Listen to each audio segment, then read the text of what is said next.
Hey guys, it's Will. So I'm here in beautiful Colorado Springs. I don't know if you can see it. It's kind of nice outside.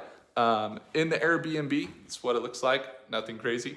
But if you guys want to get the top 15 space stocks to watch here in 2025 and beyond, as well as see the insights we're going to be looking for, these are the top 15 that are tradable and at this. They're actually here at the symposium. So we'll be jumping into it. Hopefully you guys enjoy. If you do, make sure to hit the like button. Do consider subscribing, and I'll see you guys inside. Hey guys, it's Will. So we're at the Space Symposium here in Colorado Springs. We just got in last night pretty late. There's a lot of investors that are talking about the future of the space economy here. And here's the deal. With the limited time sale below, you can get lifetime access to the exact market insights that we uncover. So we're going to break down some price targets, contract momentum, and tune in every live market open at 6:30 a.m. If you want to be there, you don't miss a move, you can watch me trade live in the second link in the description. So let's take a look here at some of the positions. We started out in the semiconductor space this morning. Didn't quite go according to plan, or is below where we'd like it to be, because the semiconductor market did sell off after the big spike this morning, and we're looking to change the swings. I think tomorrow morning we're going to have another V-shaped pattern in either direction that we might be able to take advantage of to see that happen. So anyway, the top 10 to 20 space stocks that we're looking at, there's about 15 here on my list. So let's go to space tech. And the first one that we're going to be looking at this symposium is Boeing. I mean, Boeing is a company that's building space launch systems. They are in, let's go ahead and search them up. They are in, aviation as well, and they've had their stock correct recently. You can see they were on this uptrend, but overall, the past 5 years or so, you can see here that they have kind of consolidated from left to right. Not exactly bullish. So there might be some opportunities there, as when we're looking at Boeing, they have the heavy lift rockets that's going to take us back to the moon under NASA's Artemis program. And they're also behind the Starliner capsule set to ferry some astronauts to the International Space Station. So that's the type of innovation they're doing, and we're going to check out their company. They are at a low right now. They're at this previous level where they potentially could bounce. And maybe if they do, that would be a huge swing. I mean, this is a level that on a bullish note would be about 30% swing on the near term. But I'm just talking about long term mostly with this trade. I mean, this is the type of move that we'd really like to see with Boeing, which would be about 87%. So when it comes to the next level of looking at number two, it's Lockheed Martin. They have their Orion and Lunar Lander partners. So Lockheed's behind Orion's, let's pull it up, LMT here. You can see they have a better uptrend, a little more consistent there, and they recently pulled back, dropped below that 200-day moving average, so looking a little more bearish on that side, but still at this previous support. And we're going to watch them here at the conference. They have their Orion spacecraft. They got Blue Origin on the Lunar Lander system, and then they got huge Artemis exposure, so massive government contracts. I mean, we're really when we're talking about Lockheed Martin, we're saying top defense contractor. There's the national team, the Blue Origin national team type of significance that they're doing. So they're working with NASA. They're kind of the main player right now as well. So we're going to watch them. The number 3 of the space stocks we're watching is Northrop Grumman, I believe it's called, or Grumman, Northrop Grumman. And this is one here. It's a space company, and let's pull up their stock. It's ticker symbol NOC. They haven't pulled back quite as much in this recent pullback. They're actually up about 2.8% today. You can see that they have this very nice uptrend over the past, about 10 years. They've been very much on a great trajectory to grow, and they're one of the big players. We aren't going to go deep into market caps and things like that, but we can know is they also contribute critical hardware to a lot of NASA's missions. They also are conducting or constructing, I should say, the Halo module.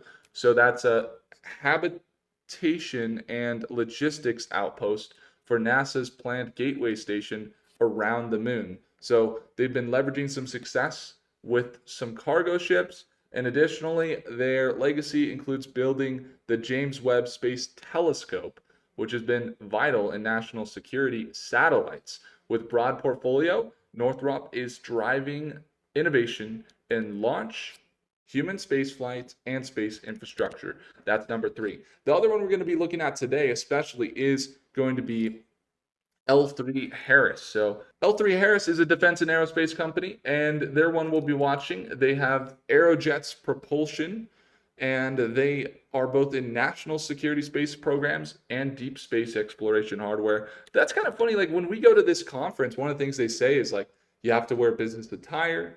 They're going to do the security checks. They're going to make sure that you have a government issued ID and things like that.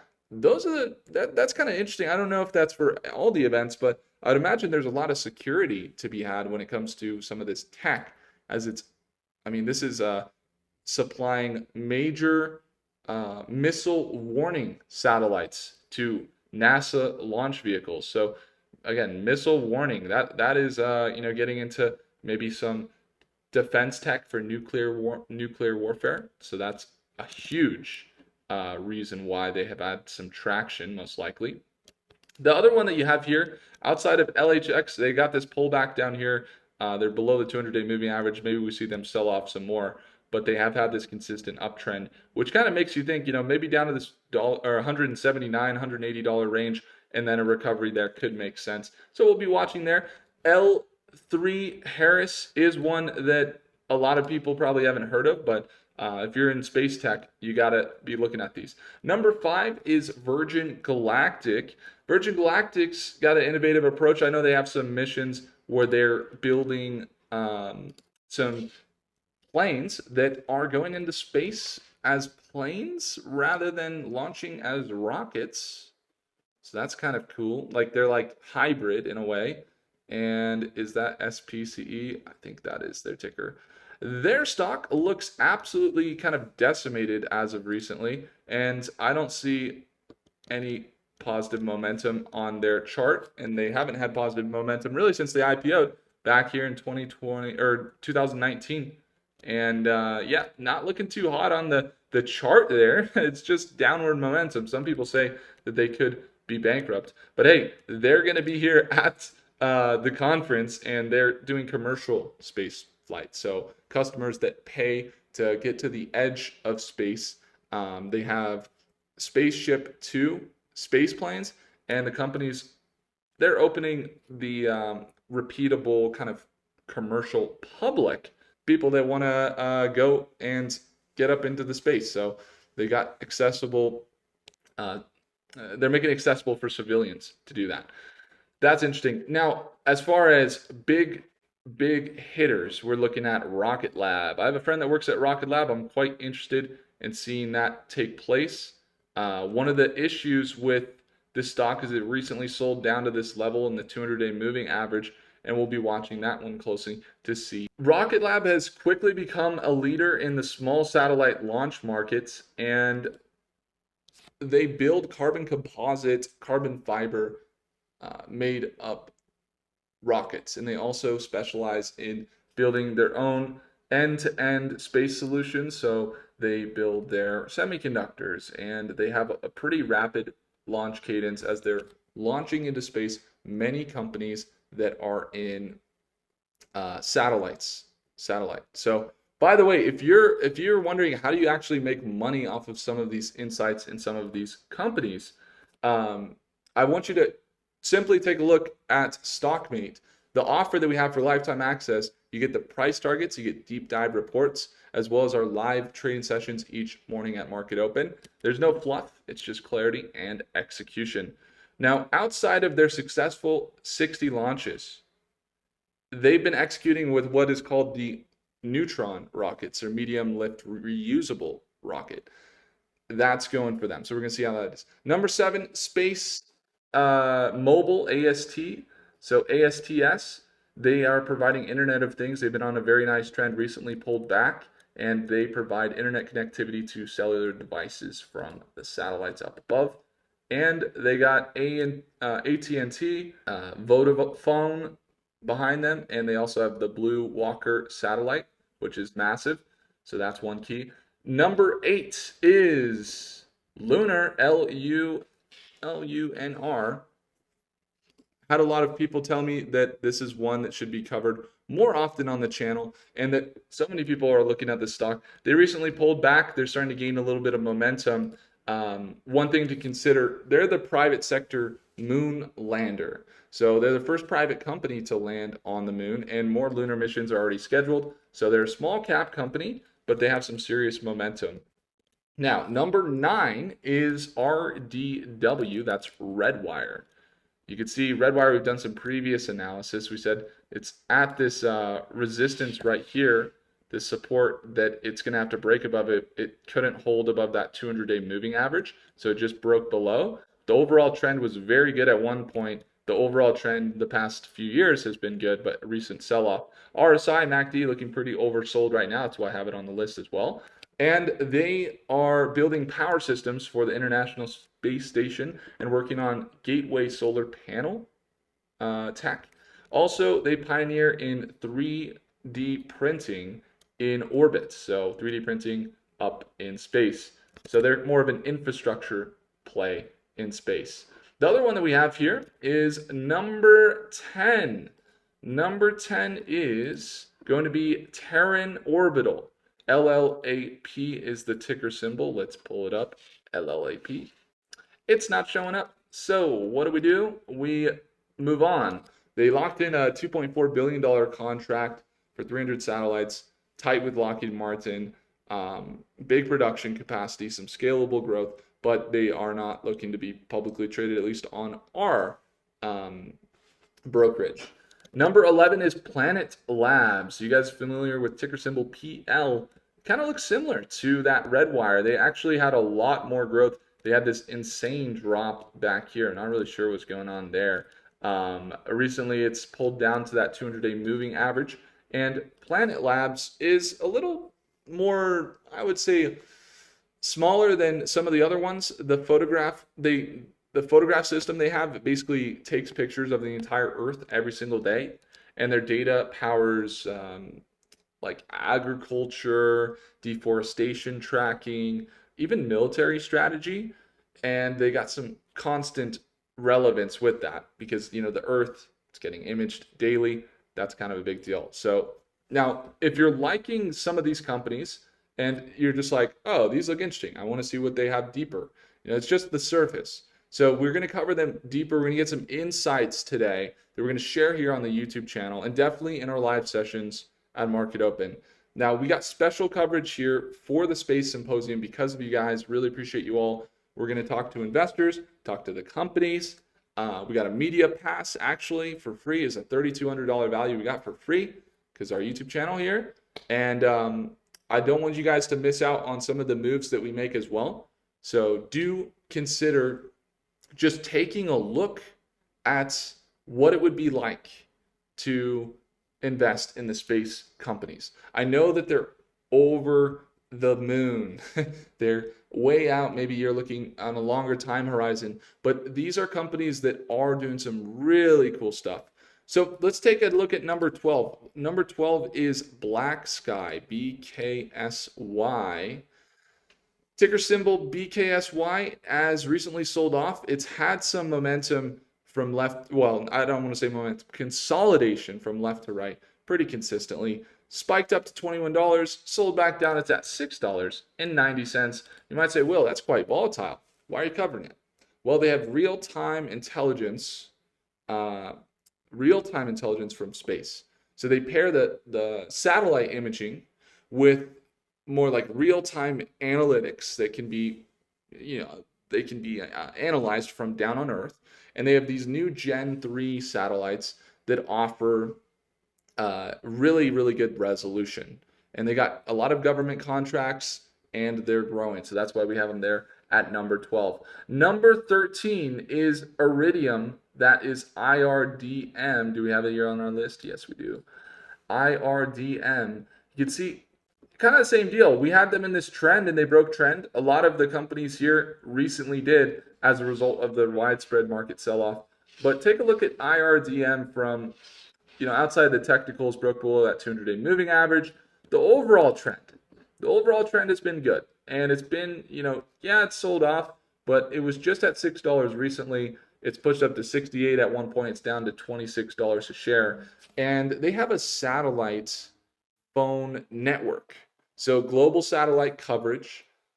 They power the Garmin. Do you guys know the Garmin watches or emergency signals in military communications? They're very high margin business. So once they have their software and things running from the satellites, they've been getting big contracts. And I think that their profit margins will reflect. Global Star, number 14. Global Star. That is, I actually haven't heard of this one. Well, let's see. GSAT. GSAT. This is the one I actually got on the list because it looked interesting and I kind of did a little research, but I haven't gotten deep. GSAT. Wow. Recently spiked insane to $1 or to 120. That's got to be something crazy. I don't know what's going on there. That happened in a day. It absolutely popped. And apparently they're at the Space Symposium, and apparently they are partnered with Apple. Yes, Apple, like iPhones. So Global Star powers the emergency SOS satellite features on the iPhones, and Apple funded their new satellites. So a lot of retail investors don't really realize how big that could be. I think institutions potentially could be there. I mean, we could take a look at, let's just search NASDAQ really quick. I'm actually interested to know. It's called GSAT. There it is. And view. Let's take a look at their institutional holdings if they have any. Institutional holdings on GSAT include Vanguard, BlackRock, State Street, all really before the end of this past year. JP Morgan Chase, Morgan Stanley, Goldman Sachs as well. And they got millions of dollars in the company. So I'm actually quite interested in that one. Partnered with Apple. I think that that's a crazy spike up to $120. I don't know what that is. Maybe that was some like stock exchange, something like that, where it only happened for a second and nobody had change in value. I mean, it looks like it went right back down to where exactly it was. It happened very quickly. So I'm not really sure on that. But I know they're partnering with Apple there, so that's good. That's number 14. Number 15 is a company that I just saw yesterday when I flew into Denver International Airport as well. They do the security at a lot of airports. They have that thing where you stand and then they scan your body or whatever and then tell you if there's any threats. It's called Leidos. It's LDOS, ticker symbol LDOS. They've been on this consistent uptrend. They have a lot of growth recently, and they shot up to $202 before selling back down to $134. But they support NASA. They build software and infrastructure, and they just announced a lunar rover in partnership with NASCAR. Yeah, really, NASCAR. That's kind of interesting. So, guys, those are 15 companies that we're going to be looking at here at the Space Symposium. I'm going there right now. Can't wait to share with you guys what we uncover, as well as what we uncover for our stock community. And maybe it will influence what we trade in the morning. I'm not quite sure, but I could tell you that if you want to know which of these we're buying at what price and when we're moving in and out, that's what we cover live every morning at Market Open. So again, lifetime access down below, limited time offer. We have a huge sale there. It's not going to get too much better than that. And we built this for investors. Again, it's that second link in the description to get started. We have a live session this morning and at Market Open tomorrow as well. And I would love to see you there. So guys, if you enjoyed, make sure to hit that like button. We're here in Colorado Springs, so let me know what's going on with you guys. I'm in an Airbnb right now. You guys can see the background and everything else. I am here for the next few days, and I look forward to covering the symposium. So comment down below if I missed any, if you guys see any companies you would like to see covered. And if I earned your thumbs up, hit that like button. Do consider subscribing. I'll see you guys in the next video. Take care.